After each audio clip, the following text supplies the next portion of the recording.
Drama की starting में female lead जिन का जब फिजिकल रिपोर्ट आता है तब वो देख के चौंक जाती है। वो ट्रिपलेट्स को लेकर के प्रेग्नेंट है। हॉस्पिटल में जितनी भी औरतें थी जिन का इंसल्ट करने लगती हैं, ये लड़कियां आजकल की कुछ ज़्यादा ही एडवांस हो गई हैं, शादी से पहले ही प्रेग्नेंट हो जाया कर रही हैं। अब इस पॉइंट पर जिन को समझ नहीं आ रहा था कि क्या करे। एक तो उसकी ग्रैंड मदर हॉस्पिटल में थी, उसके पास ग्रैंड मदर के ट्रीटमेंट के लिए पैसे नहीं थे, और ये बेबी को अबॉर्ट कराना चाह रही थी, लेकिन उसके लिए भी पैसे लगते हैं। कहानी यहाँ से कुछ दिन पहले फ्लैशबैक में जाती है। हम लोग देखते हैं कि जिन क्लब में काम कर रही थी, जहाँ पर कि हर तरफ यही हो रहा था कि लड़के और लड़कियाँ रोमांस में लगे हुए हैं।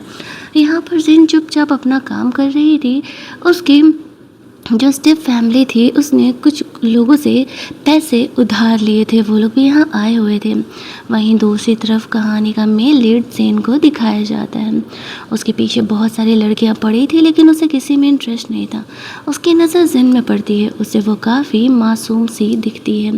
तभी वहाँ पर वो लोग जो कि जिनके डैड ने जिनसे उधार लिया था, वो लोग यहाँ के जिन को परेशान करने लगते हैं। कहते हैं या तो तुम हमें पैसे चुका दो, या तो फिर तुम्हें हमारे साथ रात बितानी पड़ेगी। जिन यहाँ पर उनसे पीछे छुड़ा के जाने का कोशिश कर रही थी। उसके डैड यहाँ पर आते हैं, वो भी जिन को वही करने के लिए कहते हैं। जिन को समझ नहीं आता है कि उसके डैड ऐसा कैसे कर सकते हैं। असल में जिन की माँ नहीं थी, और यहाँ पर उसकी माँ के जाने के बाद उसके डैड ने दूसरी शादी कर ली थी। जिन को यहाँ पर सेन के बारे में पता चलता है। वो खुद को बचाते हुए ऊपर वाले फ्लोर पर चली जाती है। वो अपने डैड से सेन को खुद को सेव करने के लिए कहती है। सेन उसे कहता है कि अगर वो उसे बचाएगा तो बदले में वो उसे क्या देने वाली है। जेन को कुछ समझ नहीं आता है, तो वो आगे बढ़ के सेन को किस कर लेती है। जैसे देखते ही उसका फ्रेंड चौंक जाता है। सेन आज तक कभी किसी के साथ इंटीमेट नहीं हुआ है, और इस लड़की की हिम्मत तो देखो। लेकिन सेन यहाँ पर जेन से बिल्कुल भी डिस्गस्टेड फील नहीं करता है। वो फ़िलहाल उसे प्रोटेक्ट करते हुए होटल के कमरे में लेके जाता है इंटीमेट होने के लिए, जहाँ जेन थोड़ा घबरा रही थी। सेन उसे कहता है, तुम्हें क्या लगता है मैंने तुम्हारे डैड से तुम्हें बचाया है सिर्फ तुम्हें किस करने के लिए? तुम्हें मेरे साथ इंटीमेट तो होना ही पड़ेगा। जेन की यहाँ पर मजबूरी थी। अब सेन ने उसके डैड से उसकी मदद की थी, तो जो वो कह रहा था उसे वो करना तो पड़ेगा। हालांकि ये जेन का फर्स्ट टाइम था और वो सेन के साथ इंटीमेट होती है, लेकिन अगली सुबह सेन के जगने से पहले ही वो उसके होटल के कमरे से निकल जाती है। बाहर निकल रही थी तो वो सुनती है सेन के दोस्त को बात करते हुए कि सेन कभी किसी लड़की में इंटरेस्टेड नहीं रहा। जिन वो पहली लड़की है। वो मोस्टली लड़कियों को जो उसे इस तरीके से अपने आप को थ्रो करती हैं, उसे सर से बाहर फेंकवा देता है। जेन काफ़ी घबरा जाती है और चुपचाप वहाँ से फ़रार हो लेने में अपनी भलाई समझती है। आफ्टर दैट 45 डेज़ के बाद का सीन हमें दिखाया जाता है, जहाँ पर कि जेन को पता चलता है कि वो प्रेग्नेंट है। अब उसके पास तो एबॉर्शन के लिए भी पैसे नहीं थे। उसे समझ नहीं आता है कि आखिरकार वो क्या करे, लेकिन वो इस बेबी को नहीं रख सकती थी, क्योंकि उसके पास खुद के लिए पैसे तो थे नहीं, बेबी कैसे रखती। वहीं दूसरी तरफ उसी हॉस्पिटल में सेन अपनी मॉम को दिखाने के लिए लेके आया था। उसकी मॉम तबीयत ख़राब होने की एक्टिंग कर रही थी, क्योंकि सेन कभी किसी से ना तो शादी करता है, ना ही उसने गर्लफ्रेंड बनाया। सेन के बारे में उसकी माँ को पता था कि असल में सेन उस रात इस तरीके से किसी लड़की के साथ रोमांस किया हुआ है। यहाँ पर वो 45 दिनों से जिन को खोज रहा था, लेकिन कोई अता पता नहीं था। फाइनली उसे हॉस्पिटल में जिन दिखती है। उसे ऐसा लगता है कि कहीं वो प्रेग्नेंट तो नहीं है। वो प्रेगनेंसी डिपार्टमेंट से निकल के किधर जा रही है। वो अपनी मॉम को नहीं बताता है कि जिन वही लड़की है। खुद ही इस चीज़ को पता लगाने का कोशिश करता है। इधर जिन को उस होटल से काम कॉल आता है जिस होटल में वो काम कर रही थी, कि होटल का नया बॉस आने वाला है जल्दी ही होटल पहुंचने के लिए। सेन ने जिन के बारे में ही पता लगा करके वो होटल एक्वायर किया था। जिन वहाँ पर जल्दी जल्दी पहुँचती है। जो इनकी टीम के मैनेजर थी वो बहुत ही ज़्यादा बदमाश थी, और वो मोस्टली जिन को परेशान करते रहती थी। बहुत सारी लड़कियाँ यहाँ पर वेकअप करके रेडी थी, ताकि नया बॉस आए तो उसकी नज़र यहाँ पर पड़ सके। मैनेजर सबसे आगे खड़ी थी। तभी जेन यहाँ पर आता है। उसकी नज़रें तो जेन को ही ढूंढ रही थी। जेन यहाँ पर सेन को देख करके पीछे हटने लगती है, क्योंकि उसे याद था कि सेन ही वो इंसान है जिसके साथ वो इंटीमेट हुई थी। वो मैनेजर यहाँ पर सेन को खुश करने का कोशिश करती है और कहती है कि हम आपको 24/7 सर्विस देंगे, आपको यहाँ पर कोई भी परेशानी नहीं होगी और मैं तो अपने काम में बहुत ही टैलेंटेड हूँ। लेकिन तभी वहाँ पर एक कस्टमर अपनी बेटी को लेकर के जा रही थी और उसके गले में कुछ फंस गया था। कोई भी उस लड़की का हेल्प करने के लिए नहीं आता है। जेन आगे बढ़ के उस बच्ची की हेल्प करती है, जिसकी वजह से सबको ये पता चलता है कि वो कितनी ज़्यादा अपने काम को लेकर अटेंडेंट है और काफ़ी हेल्पफुल है। वो लेडी उसे थैंक्स बोलते हुए अपनी बच्ची को वहाँ से लेकर के जाती है। जेन उस बच्ची का हेल्प करने के बाद जब खड़ा होती है तो अचानक से उसे चक्कर आने लगता है और यहाँ पर सेन उसे संभाल लेता है। ये देख करके मैनेजर को काफ़ी जेलस होने लगता है और वो मैनेजर उस पर गुस्सा करने लगती है कि तुम बॉस के ऐसे करीब कैसे जा सकती हो। लेकिन सेन यहाँ पर जेन को प्रोटेक्ट करता है और गुस्से में उन सारी लड़कियों को डांट लगाता है। तुम लोगों को यहाँ पर हमने रूल रेगुलेशन के हिसाब से काम पर रखा है और तुम लोगों को मेडिकल प्रॉब्लम से सॉल्व करने के लिए भी हमने फर्स्ट एड ट्रीटमेंट सब कुछ सिखा करके ही यहाँ पर काम में रखा था। फिर भी किसी ने यहाँ पर उस बच्ची की हेल्प क्यों नहीं की। उन सबको वो जॉब से निकाल देता है। मैनेजर यहाँ पर पहुँचता है, वो जैसे तैसे करके रिक्वेस्ट करता है इन लड़कियों को नहीं निकालने के लिए, लेकिन सेन उन्हें जॉब से निकाल देता है, ये कहते हुए कि ये किसी काम की नहीं है। मैं यहाँ पे लोगों को काम करने के लिए रखता हूँ, ना कि अपनी ब्यूटी दिखा करके कस्टमर्स को रिझाने के लिए। फिर वो जेन को वहाँ से लेके जाता है और सबको ऐसा लगने लगता है सेन और जेन का आखिर क्या रिलेशन है। मैनेजर को लगता है कि जेन जो है ना, उसने सेन को प्रोवोक कर दिया है। अब उस मैनेजर को भी जॉब से निकाल दिया जाता है। उसे इस बात से बहुत ही ज़्यादा गुस्सा आ रहा था। वहीं दूसरी तरफ हम लोग जेन को देखते हैं, वो जेन का केयर कर रहा था और जेन सोच रही थी आखिरकार ये क्या चाह रहा है, ऐसे बच्चे के बारे में वो बताए या ना बताए। जेन खुद ही यहाँ पर जेन से पूछ लेता है कि वो हॉस्पिटल में प्रेगनेंसी डिपार्टमेंट में क्या कर रही थी, क्या वो प्रेग्नेंट थी। इससे पहले कि जेन उसे कुछ कह पाती तब तक सेन की माँ यहाँ पर आ जाती है। वो जेन को देख करके बहुत ही ज़्यादा खुश थी और उसे ऐसा लग रहा था जो जेन है वह सेन की गर्लफ्रेंड है। जेन यहाँ पर सेन की मॉम को एक्सप्लेन करने का कोशिश कर रही थी, लेकिन उसकी माँ उसे कुछ बोलने का मौका ही नहीं देती है। वह सेन को समझाने के लिए कह रही थी। उसकी माँ तो उसे घर की बहू ही बनाना चाह रही थी, उसके लिए बहुत सारे गिफ्ट्स वगैरह भी मंगा लेती है। लेकिन यहाँ पर हम लोग देखते हैं कि जेन उन गिफ्ट्स को लेने से मना कर देती है। उसकी माँ यहाँ पर थोड़ी देर के लिए बाहर जाती है तो जेन उससे दोबारा पूछता है कि क्या वो प्रेग्नेंट है। जेन उसे कहती है क्या उसे बच्चे पसंद है। जेन कहता है नहीं, उसे बच्चे नहीं पसंद है। लेकिन वो मन में सोचता है कि हाँ, अगर जेन उन्हें पैदा करेगी तो बच्चे तो काफ़ी क्यूट पैदा होंगे। जेन को लगता है कि जेन को बेबी नहीं पसंद है तो इस बच्चे के बारे में उसे नहीं बताए। उसे ऐसा लगेगा कि वो उसे क्लिंगी होने का कोशिश कर रही है। दैट्स वाई वो झूठ बोल देती है कि नहीं, वो कोई प्रेग्नेंट नहीं है, वो नॉर्मल चेकअप कराने के लिए गई हुई थी। उससे अबॉर्शन के लिए पैसे चाहिए थे। सेन से वो कहती है कि क्या वो उसे 5,000 दे सकता है। सेन को लगता है कि वो 50 मिलियन का डिमांड कर रही है तो वो उसे अपना ब्लैक कार्ड देते हुए कहता है इसमें कोई लिमिट नहीं है, जितने पैसे खर्च करना होगा कर लेना। जेन वहाँ से चली जाती है, लेकिन प्रेगनेंसी रिपोर्ट वहाँ पर गिर जाता है। सेन की माँ वापस आती है तो वहाँ पर उन्हें कोई भी नहीं मिलता है। इधर प्रेगनेंसी रिपोर्ट उनके पैरों के नीचे था, लेकिन वो तब भी देख नहीं पाती है। जेन वहाँ से निकल के अपनी ग्रैंड मदर से मिलने के लिए जाती है। हॉस्पिटल का बिल उसने भर दिया था। इस पॉइंट पर सेन के वो कार्ड को इस्तेमाल कर रही थी जो कि हॉस्पिटल का बिल पेमेंट के लिए काम आ रहा था। उसके ग्रैंड मदर को उसकी काफ़ी फिक्र थी। बॉडी पे लव बाइट को देख करके वो कहती है कहीं उसने खुद को सेल तो नहीं कर दिया ना उसके ट्रीटमेंट के लिए। जिन कहती है नहीं ग्रैंड मदर, ऐसा कुछ भी नहीं है, आप ठीक होने पर फोकस करिए। मैं कह रही हूँ ना, मैं कुछ भी इधर उधर का कोई भी काम नहीं कर रही हूँ। अब जिन यहाँ पर ये सोचने लगती है कि उसे बेबी जल्द से जल्द अबॉर्ट कराना होगा, वरना धीरे धीरे सबको पता चल जाएगा कि वो प्रेग्नेंट है। ग्रैंड मदर से भी झूठ बोल करके वो वहाँ से बाहर निकलती है। लेकिन जैसे ही वहाँ से बाहर निकलती है तो उसके डैड और उसकी जो स्टेप मदर थी वो लोग यहाँ पर आकर के जिन को पकड़ लेते हैं और उसे किडनैप करके ले करके जा रहे थे, क्योंकि जिन को उन गुंडों को उसे सेल करना था, जिसको कि क्लब में उन लोगों ने सेल करने का कोशिश किया था। लेकिन जिन यहाँ पर सेन के पास चली गई थी। उन गुंडों ने वापस से जिन के अच्छे खासे पैसे उसके डैड को ऑफ़र किया था, तो उसके डैड उसे सेल करने के लिए मान जाते हैं। दैट्स वाई वो लोग जिन को किडनैप करके लेकर के जा रहे थे।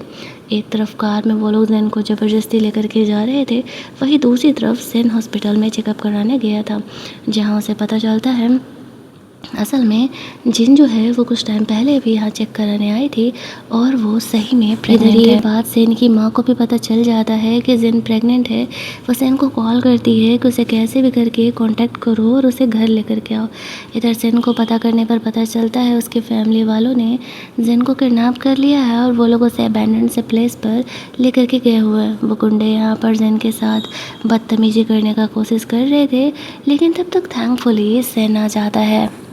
वो यहाँ पर आता है और जिन को वहाँ से प्रोटेक्ट करके लेकर के जाता है। रास्ते में वो जिन से कहता है, मुझे पता है कि तुम मेरी बेबी को लेके प्रेग्नेंट हो, मैं ये बेबी नहीं चाहता हूँ कि तुम अबॉर्ट कराओ और इसके लिए हम दोनों शादी का सर्टिफिकेट ले लेते हैं। बेबी बॉर्न करने के बाद मैं तुम्हें अच्छे खासे कंपनसेशन दूंगा। जिन सोचती है कोई बात नहीं, उसे पैसे मिलेंगे तो वो ग्रैंड मदर का ट्रीटमेंट करा पाएगी। इसी वजह से वो सेन से शादी करने के लिए हाँ कह देती है और उस कॉन्ट्रैक्ट पर साइन कर देती है। वो उसे सीधे सिविल ब्यूरो लेकर के जाता है। उसे बिल्कुल भी अब देर नहीं करना था, उसकी मॉम को भी तो दिखाना था ना कि उसने जिन से शादी कर लिया है। दोनों वहाँ पर जाकर के शादी का सर्टिफिकेट लेते हैं।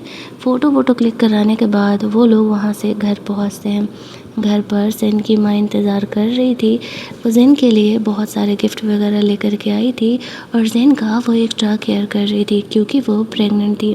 जिन को यहाँ पर अच्छा लगता है कि सेन की माँ उसकी फ़िक्र कर रही है, लेकिन उसे इतने महंगे सारे गिफ्ट्स वगैरह नहीं चाहिए थे। सेन उसे समझाता है, कोई बात नहीं, मॉम जब ये दे रही हैं तो उनका आशीर्वाद समझ करके रख लो। रात में सेन की माँ जानबूझ करके जिन को काफ़ी रिवीलिंग ड्रेस पहनने के लिए देती है। हालांकि वह ऐसा नहीं करना चाह रही थी, लेकिन उसकी मॉम उसके और सेन के रिलेशनशिप को नॉर्मल करना चाहती थी। ये ड्रेस पहना करके वो जानबूझ करके सेन के बेडरूम में जिन को भेजती है और सेन यहाँ पर जिन को नाइट टाइम स्टोरीज सुना रहा था ताकि वो स्टोरीज उसके बच्चों तक पहुंच सके। उसकी माँ ने सख्त हिदायत दी थी कि रोज़ इसी तरीके से जिन को उसका ख्याल रखना है। थोड़ी ये स्टोरी सुनने के बाद जिन को नींद आ जाता है और जिन यहाँ पर कमरे में उसे रेस्ट करने के लिए दे देता है। वो सोचता है ये लड़की इतनी प्यारी है।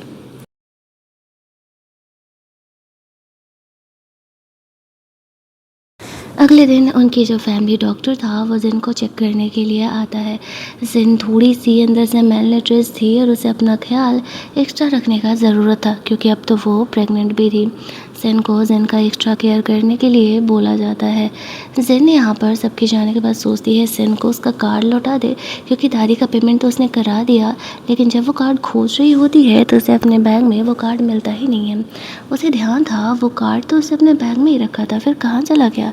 इधर दूसरी तरफ हम लोग देखते हैं कि अब उसके डैड मॉम के पास पैसे नहीं थे, उन्हें वहाँ से निकाल दिया जाता है घर से भी। जो उसकी स्टेप मदर थी उसने जिन के बैग से वो कार्ड चुरा लिया था। अब वो लोग ये सोचते हैं कि ये क्रेडिट कार्ड है, देखते हैं इस क्रेडिट कार्ड से वो लोग कितने पैसे ले सकते हैं। वैसे भी जिनको उन लोगों ने इतने सालों से पाला पोसा है, अब जब वो उन्हें पैसे नहीं दे रही है तो ये जिसका भी क्रेडिट कार्ड हो वो लोग यहाँ पर इस्तेमाल करेंगे। दुकान पर जाते हैं, कार्ड से पेमेंट किए जा रहे थे। सारे पैसे कटने के मैसेज जिन तक पहुँचते हैं। जिन को ऐसा लगता है कि जिन अब अपने असली औकात दिखा रही हो और वो इतने पैसे उसके खर्च कर रही है, लेकिन जिन को तो इस बात का कोई आइडिया ही नहीं था। वो सबके साथ बैठ के खाना खा रही थी। जिन यहाँ पर थोड़ा सा उखड़ा उखड़ा सा था। जिनको नहीं पता था कि आखिरकार उसका बिहेवियर इतना गुस्से वाला क्यों है और पूरे दिन उसको पैसे कटने के मैसेज आते रहते हैं। जिन वापस से होटल में अपना काम करने के लिए चली जाती है। उसे यहाँ पर और चीज़ों से कोई मतलब नहीं था। जिन यहाँ पर होटल में नाइट शिफ्ट करने के लिए मना कर देता है फीमेल एम्प्लॉयज़ को और उसके मैनेजर को लगने लगता है कि कहीं जिन ने वापस से तो जिन को ऑफेंड नहीं कर दिया, क्योंकि रात में यहाँ इनका क्लब भी चलता था जहाँ पर कि वही सारे घटिया काम हुआ करते थे जिससे उन्हें बहुत पैसे आया करता था। इधर हम लोग दूसरी तरफ देखते हैं कि जिन के लिए उसने ये सब कुछ किया था ताकि जिन को नाइट टाइम काम ना करना पड़े। ये मैनेजर इन सब का जिम्मेदार जिन को ही ठहरा रहा था और अब उसे सोचा है थोड़ा परेशान तो उसे करना पड़ेगा। जिन यहाँ पर जिन के लिए अपने हाथों से खाना बना रहा था। जो जिन का दोस्त था वह जिन को कॉल करके बता देता है कि असल में जिन अपने हाथों से उसके लिए फूड कुक कर रहा है। जिन सोचती है कि क्या जिन असल में उसका केयर कर रहा है या फिर वो बच्चों का केयर कर रहा है। इधर जो मैनेजर था वो जिन को क्लब के रूम में कस्टमर्स को सर्व करने के लिए जाने बोलता है। जिन मना कर रही थी तो वो उसे ज़बरदस्ती जाता है और कहता है जाके चुपचाप कस्टमर को सर्व करो, सिर्फ उन्हें ड्रिंक ही तो देना है। जिनकी मजबूरी हो जाती है अपनी जॉब रखने के लिए उसे उस कमरे में जाना पड़ता है, लेकिन तब तक वहाँ पर सेन आ जाता है और वो ये गलत समझने लगता है कि जिन यहाँ पर और लड़कियों की तरह गलत धंधा कर रही है। वो जाते ही यहाँ पर जिन पर काफ़ी गुस्सा करने लगता है। जिन उसे चाहे जितना भी एक्सप्लेन कर ले वो सुनने के लिए तैयार नहीं था। मैनेजर को तो जो उसने हालत की थी वो की थी, जिनको वो ज़बरदस्ती वहाँ से उठा के लेके जाता है। लेकिन घर जाकर के उसका दोस्त सेन को कॉल करके सारी चीज़ों की सच्चाई बताता है। तब सेन को थोड़ा अफसोस होता है, उसने जिन के साथ बेवजह ही बुरा बिहेव कर दिया। जिन गुस्से में यहाँ पे फ्रेशन अप होकर के आई थी। सेन उसे वापस से नाइट टाइम स्टोरी सुनाने के लिए बोलता है। वो उसका केयर कर रहा था, लेकिन आज जो उसने उसके साथ बिहेवियर किया उसके लिए उसने उसे सॉरी नहीं बोला था। अगली सुबह जब सेन जग करके अपनी कंपनी के लिए जाता है तब जिन यहाँ पर थोड़ा सा चैन का सांस लेती है। हालांकि उसे जॉब पर जाना अब अलाउड नहीं था, लेकिन जिन घर पर बैठे बैठे बोर हो रही थी तो वो वहाँ से बाहर निकलती है। उसे यहाँ पर फूड डिलीवरी का ऑप्शन मिलता है तो वो फूड डिलीवरी वाला जॉब ज्वाइन कर लेती है, क्योंकि होटल में तो उसे काम करने मिलने नहीं वाला था। वो पैसे कमा करके सेन के पैसे लौटाना चाह रही थी, क्योंकि वो लोग मैरिज बाई कन्वीनियंस थे। और यहाँ पर वो एक मॉल में फूड डिलीवर करने के लिए जाती है।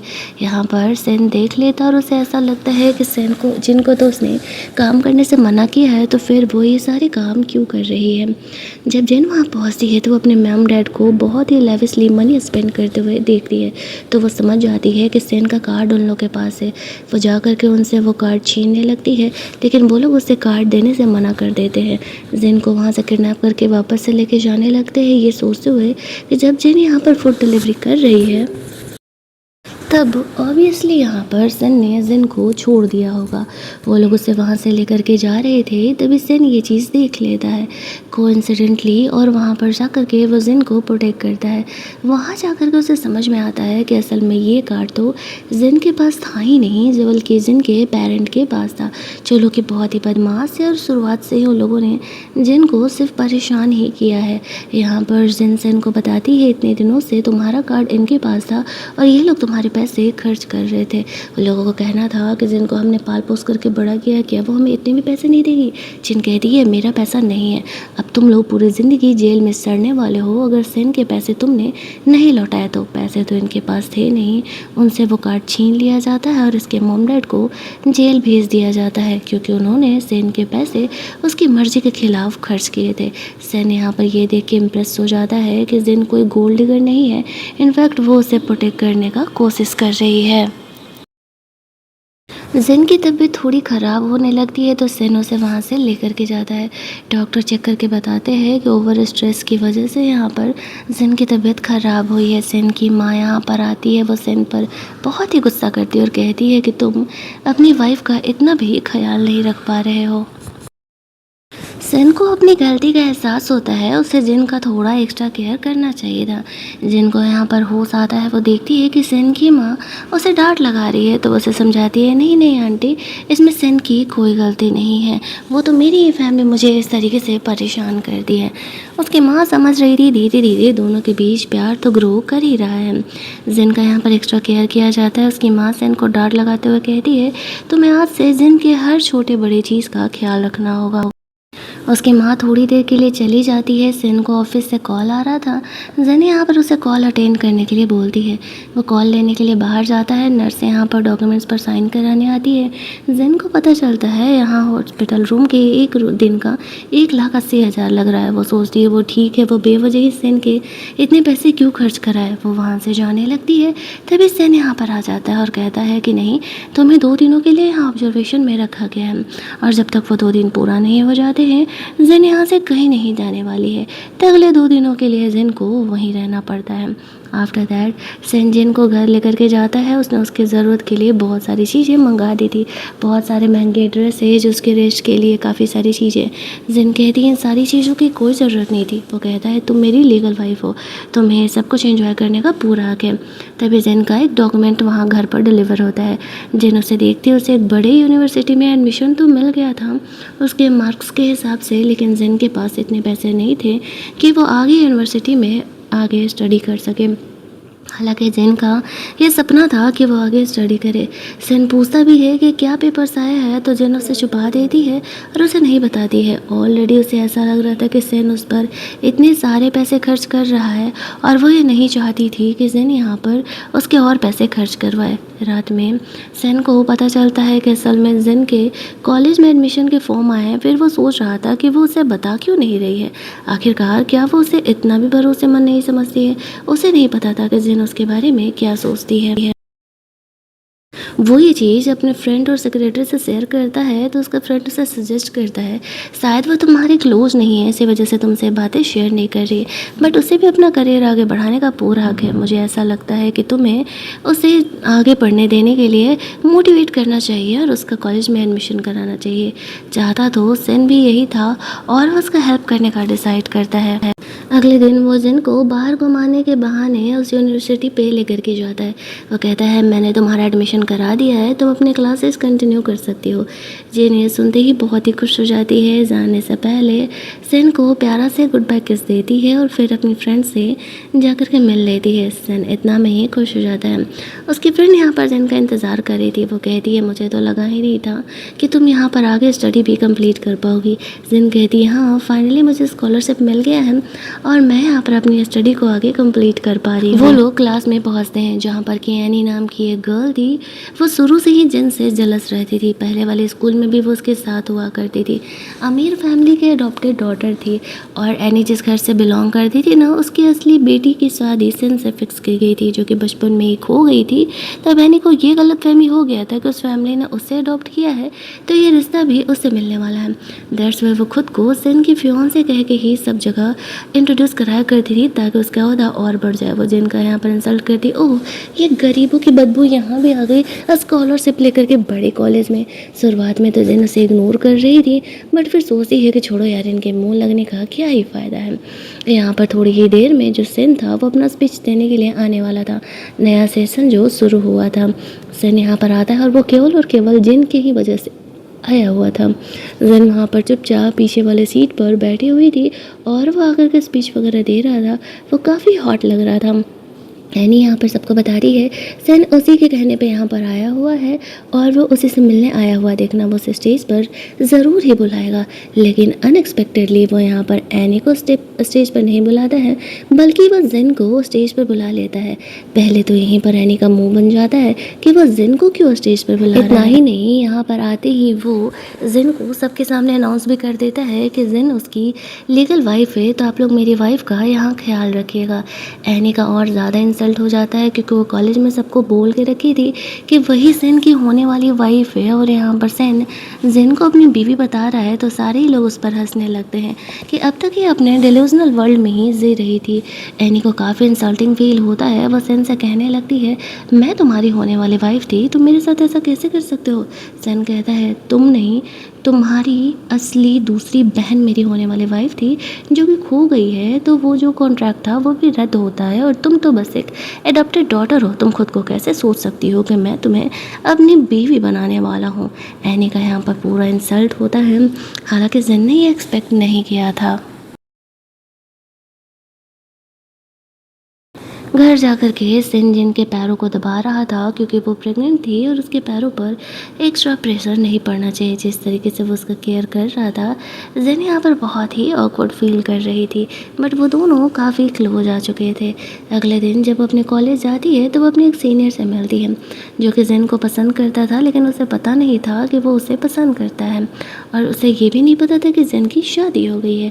तभी वहाँ पर जिन उन दोनों को साथ में देख के जलस फील कर रहा था और वहाँ पर आ जाता है। वो सीनियर को ऐसा लगता है कि जिन को परेशान कर रहा है, तो वो जिन से झूठ बोल देता है कि जिन उसकी गर्लफ्रेंड है और वो उसे परेशान करना बंद करे। जिन कहता है तुम मेरी बीवी को अपनी गर्लफ्रेंड बता रहे हो। मतलब कि तुम्हारी हिम्मत की भी दाद देनी पड़ेगी। यहाँ पर अब जिन उसे कहती है कि हाँ मेरी शादी हो गई है। अब उसका सीनियर कहता है कि कहीं ये तुम्हें फोर्स तो नहीं कर रहा है। जिन कहती है कि नहीं ऐसा कोई बात नहीं है, मैंने अपनी मर्ज़ी से यहाँ पर सन से शादी की है। उसे नहीं पता था कि उसके सीनियर जिन के बारे में कितना घटिया सोचता है। सेन यहाँ पर काफ़ी जेलस था और उसका सेक्रेटरी तो ये मूड देख करके समझ ही जाता है। वो जिन को समझाता है कि सेन काफ़ी गुस्सा है और तुम्हें जाकर के उसे मनाना चाहिए। हालांकि जिन को नहीं पता था कि सेन उससे क्यों गुस्सा है। स्टिल वो उसे मनाने जाने का डिसाइड करती है। उसके लिए फ्रूट्स वगैरह लेकर के जाती है ताकि उससे बात कर सके कि आखिरकार प्रॉब्लम क्या है। लेकिन बात और भी ज़्यादा बिगड़ जाती है। जिन भी उसे छोड़ करके फिर अपने कमरे में चली जाती है, ये सोचते हुए कि जब वो कुछ भी सुनने के लिए समझने के लिए तैयार ही नहीं है तो भला वो क्या ही कर सकता है। अगले दिन जब वो कॉलेज जाती है तो उसकी फ्रेंड अपने साथ उसे पार्टी चलने के लिए बोलती है। जिन को मैसेज करके पार्टी के लिए चली जाती है। लेकिन जब वो वहाँ पर जाती है तो उसका सीनियर आया था और वो जिन से पूछने लगता है कि क्या सच में वो सिन के साथ खुश है। असल में वो उसका फ़ायदा उठाना चाहता था और आज जिन को इस बात का एहसास होता है। सिन यहाँ पर उन दोनों की हरकतों को देख रहा था, जिस तरीके से वो सिन को प्रोटेक्ट कर रही थी और उसे कह रही थी कि वो अपनी मर्ज़ी से उससे शादी की है और वो उससे बहुत ही प्यार करता है, बहुत ही अच्छे तरीके से रखता है। तो वो काफ़ी प्राउड फील कर रहा था। लेकिन जो उसका सीनियर था वो बहुत ही बदमाश इंसान था और वह जिन के ड्रिंक को टैंपर्ड कर देता है और उसे ज़बरदस्ती वो ड्रिंक पिला भी देता है। बट थैंकफुली ये सारी चीज़ें जिन देख लेता है और वो बीच में जिन को बचाने के लिए बहुत ज़्यादा है। जो आज जिन यहाँ पर उसके सीनियर को अच्छा खासा सबक सिखाता है, जो कि जिन को ऐसे परेशान करते रहता था और वो जिन को वहाँ से प्रोटेक्ट करके लेकर के जाता है। अब उसका सीनियर जिन को तो कभी परेशान कर नहीं पाएगा। लेकिन घर जाने के बाद डॉक्टर यहाँ पर जिन को चेक करने के लिए आते हैं और बताते हैं कि जिन जिस दवा के असर में है, असल में जिन को उसे रोमांस करना पड़ेगा और अगर असर नहीं हुआ तो वो दवा उसके और उसके बेबी पर काफ़ी बुरा असर करेगा। आफ्टर दैट सारे लोगों को कमरे से बाहर भेज दिया जाता है। जिन और जिन दोनों ही यहाँ पर वापस से रोमांस करते हैं। हालांकि इसके बाद जिन बहुत ही ऑफुल फील कर रही थी क्योंकि उसके सीनियर ने उसे वो दवा जो दिया था। जिन उसे काम डाउन करते हुए कहता है कि अब उसका सीनियर उसे दोबारा परेशान नहीं कर पाएगा, उसने उसे अच्छा खासा सबक सिखा दिया। वो जिन का बहुत ही केयर कर रहा था ताकि वो बुरा ना फील करे। अगले दिन जब जिन कॉलेज जाती है तो एनी अब भी अपने पैसे का शो ऑफ कर रही थी। लेकिन अब पहले की तरह कोई भी एनी को भाव नहीं दे रहा था। सबको पता चल गया था कि एनी ने सिन के बारे में उन सब से झूठ बोला था। एनी बहुत ही ऑफेंड हो जाती है और वो घर जा करके अपने ग्रैंडफादर को कंप्लेन करने लगती है और उन्हें कहती है कि मेरी शादी सेन से क्यों नहीं हुई। ग्रैंडफादर कहते हैं क्योंकि तुम्हारी शादी कभी सेन से फिक्स ही नहीं थी। वो अब भी अपनी पोती को बहुत ही याद किया करते थे।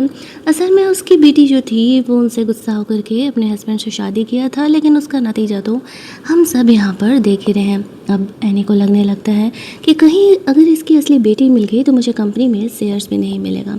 दूसरी तरफ जिन अपनी मॉम के ग्रेव पर गई हुई थी। आज उसकी मॉम का डेथ एनिवर्सरी था। वो ग्रैंडफादर भी यहाँ पर आए हुए थे। जब वो जिन को देखते हैं तो उन्हें ऐसा लगता है कि कहीं उन्होंने अपनी बेटी को तो नहीं देख लिया। इसी स्ट्रेस में उनको काफ़ी तबीयत ख़राब होने लगती है। जिन वहाँ से गुजर रही थी तो वो उनका पोस्टमार्टम करने के लिए चली जाती है, जिस वजह से उनकी जान बचाई जाती है और उन्हें जल्दी जल्दी हॉस्पिटल में एडमिट कराया जाता है। ग्रैंडफादर को इधर होश आया था तो वो जिन के बारे में पता लगवाना चाह रहे थे। उसी हॉस्पिटल में सिन भी जिन को लेकर के पेरेंटल चेकअप के लिए आया हुआ था। वहाँ पे ग्रैंडफादर जिन को देखते हैं तो बात करने के लिए आ जाते हैं। वो यहाँ पर जानना चाहते थे कि जिन किस फैमिली से बिलोंग करती है, क्योंकि वो बिल्कुल उसी की बेटी की तरह दिख रही थी। लेकिन सन को यहाँ पे लगता है कि वो जिन को बेवजह ही परेशान कर रहे हैं और वो जाकर के उसके ग्रैंडफादर पर गुस्सा करते हुए कहता है कि जिन अब मेरी वाइफ है, मैं आपकी पोती से शादी नहीं करने वाला। ये कहते हुए वो जिन को वहाँ से लेकर के जाता है। जिन के ग्रैंडफादर के हाथ में उसके बाल लग गए थे, जिसकी वजह से वो उसे डीएनए टेस्ट के लिए दे देते हैं ताकि पता चल सके कि असल में ये उसकी असली पोती है या नहीं। ग्रैंडफ़ादर से मिलने के लिए वहाँ पर एनी आती है। ग्रैंडफ़ादर उसकी फ़ोटो दिखा के कहते हैं कि मेरी बेटी है, मुझे लगता है कि मैंने आज अपनी पोती को देखा। अब एनी ये फ़ोटो देख के चौंक जाती है क्योंकि ये तो बिल्कुल जिन की तरह ही फ़ोटो थी। अब उसे लगने लगता है कि अगर जिन घर की असली बेटी निकली तो फिर तो उसका पत्ता तो साफ़ ही है। उसकी जो ये अमीरों की ज़िंदगी है वो भी ख़त्म हो जाएगी। उसे कुछ तो करना पड़ेगा। वो जिन को रास्ते से हटाने के लिए जैसे उसे मौका मिलता है तो वो उसे किडनैप कर लेती है। वो सोचती है इससे पहले कि ग्रैंडफ़ादर को पता चल सके कि जिन ही उसकी असली पोती है, उसे रास्ते से हटा देना चाह रही थी। इधर ग्रैंडफ़ादर को पता चल जाता है डीएनए टेस्ट की वजह से कि जिन ही उसकी असली पोती है। अब वो पता करने लगते हैं कि आखिरकार जिन है किधर, लेकिन जिन कॉलेज से अचानक से गायब हो गई थी, ये चीज़ उन्हें पता चलता है। इधर जिन को भी पता चलता है कि जिन को वो कॉन्टैक्ट नहीं कर पा रहा है, तो वो भी उसे ढूंढने में लग जाता है। दोनों उसे ढूंढते हुए उस अबैंडन से प्लेस पर पहुंचे थे जहां पर कि एनी ने उसे किडनैप किया हुआ था। उस प्लेस पर जिन को पता चलता है कि असल में वो तो अमीर फैमिली से बिलोंग करती है, उसी फैमिली से जिसकी की अडॉप्टेड डॉटर एनी है। इसी वजह से एनी ने उसे रास्ते से हटाने के लिए किडनैप किया है। जिन उसे कहती है अब जो तुम ये किडनैपिंग कर रही हो वो क्राइम में आता है और तुम्हें आसान नहीं करना चाहिए। एनी यहाँ पर घंटा किसकी बात सुनने वाली थी। वो जैसे ही जिन को मारने के लिए जा रही थी वहाँ पर सिन और ग्रैंडफादर दोनों ही पहुँच जाते हैं। एनी के इस क्राइम की वजह से ग्रैंडफादर उसे अपने घर से तो निकाल ही देते हैं लेकिन उसे जेल भी भेज देते हैं। उसने जो कुछ ये हरकत किया था। इसके बाद अब जिन इतनी अमीर फैमिली से बिलोंग करती थी तो ग्रैंडफादर जिन को कहाँ ही छोड़ने वाले थे, वो उसे अपने घर लेकर के जाते हैं। वो जिन को समझा रहे थे कि उसे जिन से कोई ज़बरदस्ती शादी करने की ज़रूरत नहीं है जस्ट बिकॉज वो प्रेग्नेंट है। लेकिन जिन को भी जिन से प्यार हो गया था और अगले कुछ दिनों से जब जिन को जिन से नहीं मिलने के लिए ग्रैंडफादर देते हैं तो वो भी काफ़ी बेचैन हो जाता है। बहुत सारे डावरी वगैरह लेकर के वो सीधे जिन के घर सहारी के लिए उसे प्रपोज करने के लिए पहुंच जाता है। जिन भी उसके प्रपोजल को ना नहीं कहती है और उनके शादी के सीन के साथ हमारी ये कहानी यहीं पर एंड कर दी जाती है। अगर आपको ये कहानी अच्छी लगी होगी तो वीडियो को लाइक और शेयर करना मत भूलना। चैनल को सब्सक्राइब कर लेना ताकि नए वीडियोज़ की नोटिफिकेशन आपसे मिस ना हो। चलिए जल्दी से मिल लेते हैं हम लोग एक और नई कहानी के हिंदी एक्सप्लेनेशन में। तब तक के लिए कीप लिसनिंग।